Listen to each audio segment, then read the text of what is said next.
தேனி மாவட்டம் பெரியகுளம் மேற்கு ஒன்றிய செயலாளரின் தாயார் மறைவுக்கு அதிமுக சட்டமன்ற எதிர்க்கட்சி துணைத் தலைவரும் முன்னாள் அமைச்சருமான ஆர்.பி. உதயகுமார் நேரில் சென்று ஆறுதல் தெரிவித்தார். பெரியகுளம் மேற்கு ஒன்றிய கழக செயலாளரும் வடபுதுப்பட்டி ஊராட்சி மன்ற தலைவருமான வி. அன்னப்பிரகாசத்தின் தாயார் பாப்பம்மாள் உடல் நலக்குறைவால் கடந்த 25ஆம் தேதி உயிரிழந்தார்.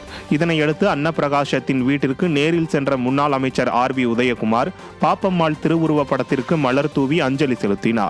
இந்த நிகழ்வில் தேனி கிழக்கு மாவட்ட கழக செயலாளர் முருக்கோடை ராமர் மற்றும் மேற்கு மாவட்ட கழக செயலாளர் எஸ்.டி.கே. ஜக்கையன், கழக அமைப்பு செயலாளர் மகேந்திரன், முன்னாள் சட்டமன்ற உறுப்பினர்கள் மாணிக்கம் மற்றும் தமிழரசன், கழக அம்மா பேரவை இணைச் செயலாளர் ஜெயக்குமார், துணைச் செயலாளர் துரை தனராஜ், கிழக்கு ஒன்றிய கழக செயலாளர் வி.டி. நாராயணசாமி உள்ளிட்டோர் உடனிருந்தனர்.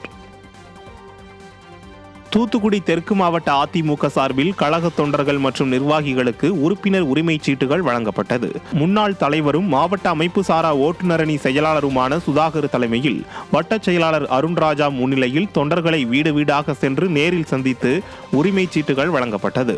இந்த நிகழ்வில் தூத்துக்குடி தெற்கு மாவட்ட சிறுபான்மை பிரிவு செயலாளர் கே.ஜே. பிரபாகர், மாவட்ட அம்மா பேரவை இணைச் செயலாளர் மனுவேல் ராஜ், தூத்துக்குடி தெற்கு இளைஞர் மற்றும் இளம்பெண்கள் பாசறை செயலாளர் தனராஜ் உள்ளிட்ட கழக நிர்வாகிகள் பலர் கலந்து கொண்டனர்.